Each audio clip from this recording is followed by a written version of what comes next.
Magandang araw po! Ako po si Ashley Lopez mula sa Grade 5 Bacadros. Ngayon po, ipapakita ko ang paggawa ng malunggay paste bilang bahagi ng ating demonstrasyon.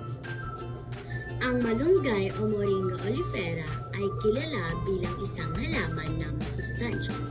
Ito ay mayaman sa bitamina A, C, at iron. Nakakatulong ito sa pampalakas ng katawan, pagpapagaling ng sugat, at pagpapalakas ng resistensya, lalo na sa pangangalaga ng mga alagang hayop tulad ng manok. Mga kailangan po natin ay isang tasa ng sariwang dahon ng malunggay, mortar at pestle o kung anong pwedeng durugan. Paraan sa paggawa. Una, hugasan ng mabuti ang dahon ng malunggay para matanggal ang dumi. Pangalawa, durugin ito hanggang maging parang paste.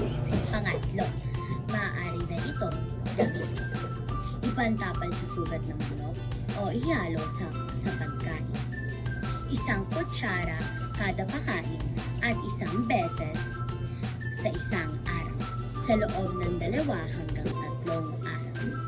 Ang malunggay paste ay isang natural na lunas. Nakakatulong ito sa pampagaling ng sugat, pampabawas ng pamamaga, at pagpapalakas ng resistensya ng katawan. Dahil ito ay gawa sa dahon ng malunggay, ito ay mura, ligtas, at madaling gawin. Pwede rin itong ipantapal sa mga sugat ng tao o hayop para mapabilis ang pagaling at maiwasan ang infeksyon. Kaya napakalaga ng malunggay paste bilang isang natural at epektibong gamot. At ito po ang simpleng paraan ng paggawa ng malunggay paste. Sana po ay may natutunan kayo sa aking demonstrasyon. Muli, ako po si Ashley Lopez. Maraming salamat! Paalam!